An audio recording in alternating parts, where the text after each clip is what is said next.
Hey everyone, welcome back to Shade Review. In today's video, we are reviewing the brand new Ban Aviator Titanium model number RB8089. Now I'm sure a lot of you guys are thinking, Shade Review, you've already reviewed the Aviator Titanium from Ray-Ban before, and that is correct. I have already reviewed the Aviator Titanium. However, Ray-Ban has suddenly decided to release another Aviator Titanium. So the original Aviator Titanium that I reviewed is actually completely different frame, and this model number is RB8125, but it is also named the Aviator Titanium.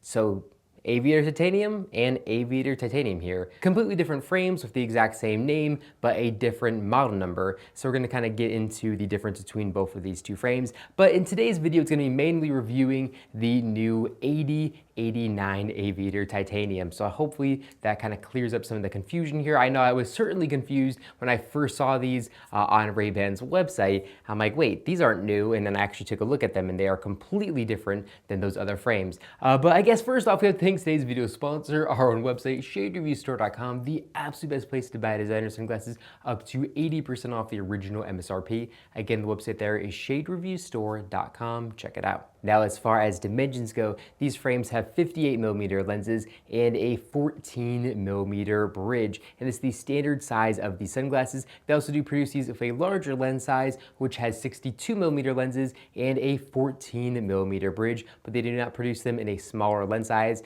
But for the average person, I would definitely recommend picking up the standard size, which has 58mm lenses and a hinge-to-hinge measurement of 135mm. These are going to fit my face really good, and again, the average face really good as well. Now, as far as the exact colorway that I have in today's video, these are an absolutely beautiful color, and these frames are Ray-Ban's polished gunmetal titanium frames, and then the lenses are their polarized black lens, which also looks really, really good. I really do like this lens. This lens is a crystal all glass lens, so the optical clarity of these is going to be absolutely incredible, and also going to have very good scratch protection as well. Now the frames are made out of titanium, of course, so they are extremely lightweight, and because of that, they're going to be a little bit off balance here. So you can see they are definitely very heavy towards the front of the all glass lens, and then the temples are extremely light, so it's going to throw off the balance just a little bit. But of course, these frames are adjustable, so you can have these professionally adjusted to have the frames fit your face perfectly, so they're not going to slide off very easily. But right out of the box,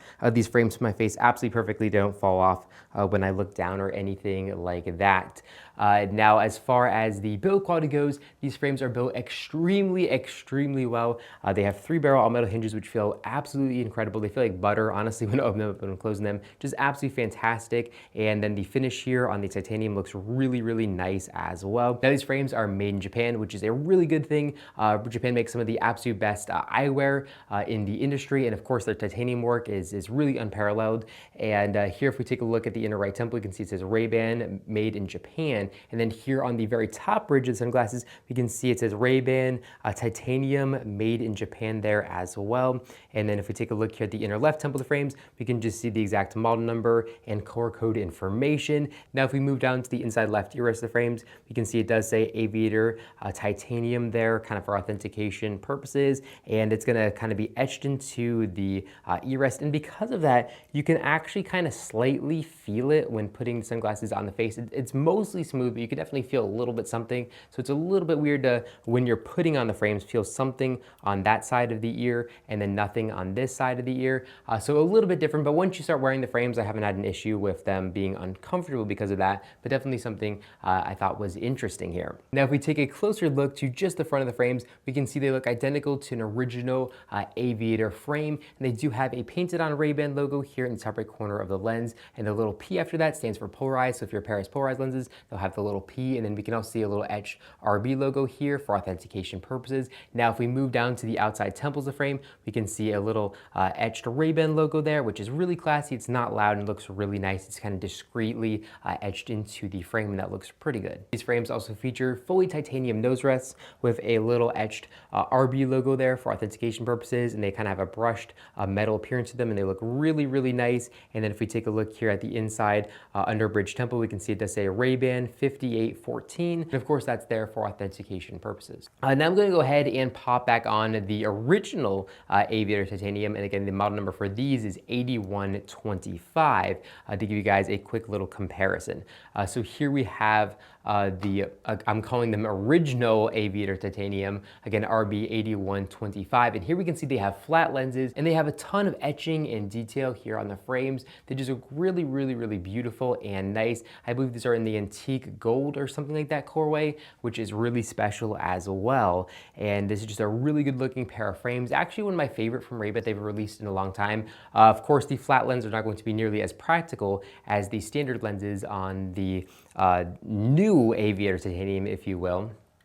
But they definitely do look good. I really do like both of these frames. Now, something to keep in mind, the non-polarized lens version of the RB 8125 has polymer lenses. So these frames are extremely, extremely lightweight. These frames come in at only 18 grams, which is absolutely crazy. And then this newer pair comes in at 30 grams. So definitely a lot heavier with the newer pair of crystal lenses. But if you picked up a pair of 8125s with polarized lenses, those actually came with crystal lenses and those weighed about 30 grams as well. So definitely some kind of confusing information here, but I definitely want to put these frames side by side to give you guys a quick comparison. Now, with that being said, the 8825, so the old one is, I believe, being discontinued. You can't buy them directly from Ray-Ban anymore. You can still buy them from the Sunglass Hut, but they are quickly selling out and they're actually on sale right now for 30% off. So I think these frames are out the door and then they're replacing them with the new one, which of course again is the 89. So sorry, a lot of model numbers here, but that's kind of the only way I can kind of compare these properly. With all that being said, let's quickly jump back into the actual review of these 89 Aviator Titanium frames. So these frames are basically based off the Ray-Ban Aviator Metal 2, which have these flat temples, and the fronts are going to be identical to the original classic Ray-Ban Aviator. So a lot to unpack here, but basically these are a perfect clone of a classic Aviator style with the flat temples here, and there's no kind of frills, there's nothing too crazy, they're just made out of titanium, and they look like a standard pair of Ray-Ban Aviator Metal 2 sunglasses, which is not a bad thing. I think it's a really good thing. I'm glad they made this pair, but it's just kind of lacking the thrill. It's kind of lacking the novelty. Nobody could tell these frames are different.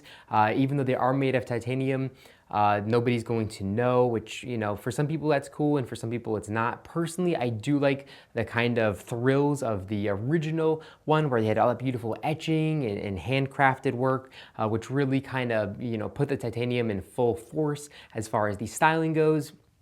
Where these are just going to be very subtle. Now, as far as pricing goes, these frames are going to run you $505, and I'm going to leave a link description down below directly to the website, and we do have these available on our website for a substantial discount off the original MSRP as well. And I think these frames are absolutely beautiful. I think the price tag is very steep, considering the fact that you could basically buy two of the regulars, and if you did break one, you would have a spare pair. The titanium frames are going to be a lot stronger, but they're also going to have a brittle point where they're just going to snap, where the originals actually were just going to kind of bend a lot, and you could actually bend them back. Of course, there's going to kind of be a little kink that's going to look a little ugly. You could actually make a compelling argument that if you're abusing your frames, the non-titanium actually might even last a little bit longer. They certainly are a lot cheaper to replace. But the main thing that you can't put a price tag on is the weight. Obviously, the new titanium are going to be much lighter than the originals, so that's kind of where they really kind of come into full force. And the little damage that you do to them is not going to show up. So if you just bend them like this, it's not going to leave a permanent mark. They're just going to snap back with the strong titanium. It's just if you really abuse them, they might actually just snap, because titanium that's thin like this is going to have a more brittle point than a traditional kind of stainless steel material would. So hopefully, that wasn't ranting too much. Hopefully hopefully that kind of explained the difference between these and the originals, and which one you might want to choose. Personally, I would choose the originals. I just really love the look of the original titanium frames. I think they look a little bit better on my face, but again, they're not quite as practical with their flat lenses. So I'll pop them on one more time here, and here we can see there's just a massive gap to let sunlight in unprotected, where here, as far as the coverage on these new ones go, we can see there isn't a huge gap to let sunlight in unprotected up top. And then here on the sides, again, there is not nearly as big of a gap, so they're relatively practical, just as practical as a pair of original Ray-Ban Aviator frames would be. Hope you guys enjoyed this video. Let me know which pair you think looks better in the comment section down below. I'm very interested to know. Hopefully I unpacked the difference between these frames. It's kind of complicated, but I did want to make this video kind of unpacking it all for the die-hard Ray-Ban lovers here. But that's all, guys, for this video. If you enjoyed it, make sure to give me a big thumbs up down below, and of course, make sure to hit the subscribe button, and then you'll be notified every single time I upload a brand new video, just like this one, to our YouTube channel. Again, thank you all so much for watching the video, and I'll catch you all in the next one.